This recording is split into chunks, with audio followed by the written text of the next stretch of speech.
booqashada aan ku tegi doono magaalada Laascaanood haddii Ilaahay yiraahdo waa booqashaysan waxayna ku imaan doontaa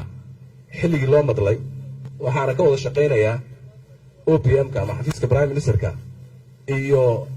hoggaanka maamulka SSC marka ayaga halaga warsugo ayaan oran lahaa booqashadayada insha Allah aan ku tagi doono magaalada Laascaanood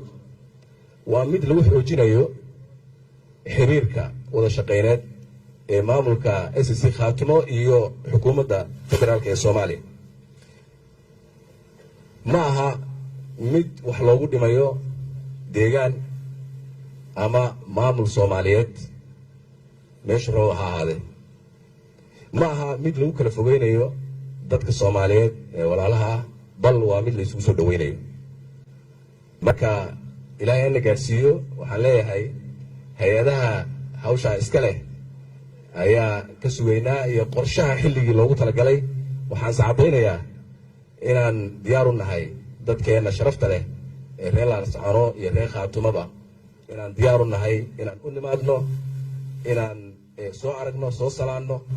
inaan la soo noolaano diyaar baan u nahay waan uga mahadcelinayaa mar kale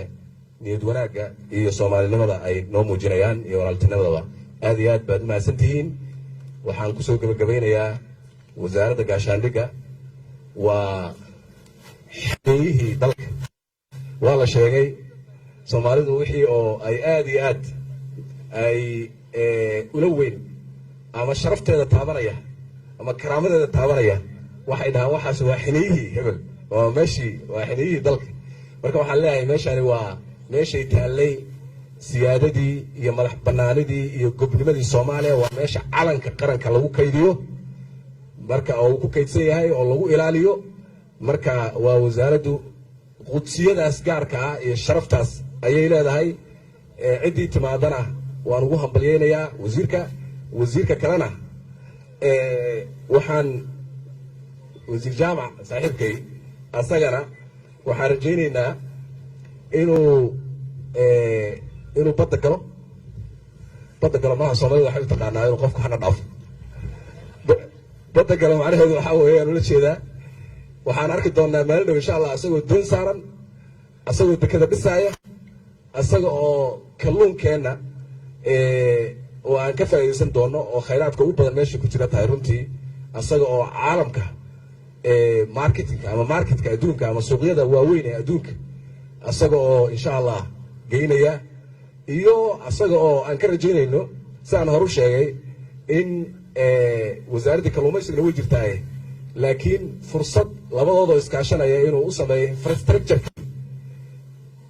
kalluunka lagu dhoofin lahaa infrastructure-kii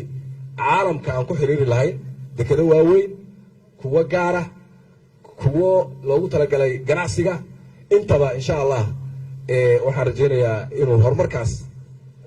dhinac kale ah ayuu nooga shaqayn doonaa wasiir waa mahadsantahay adigana taa kalena waa lagugu soo dhaweynaa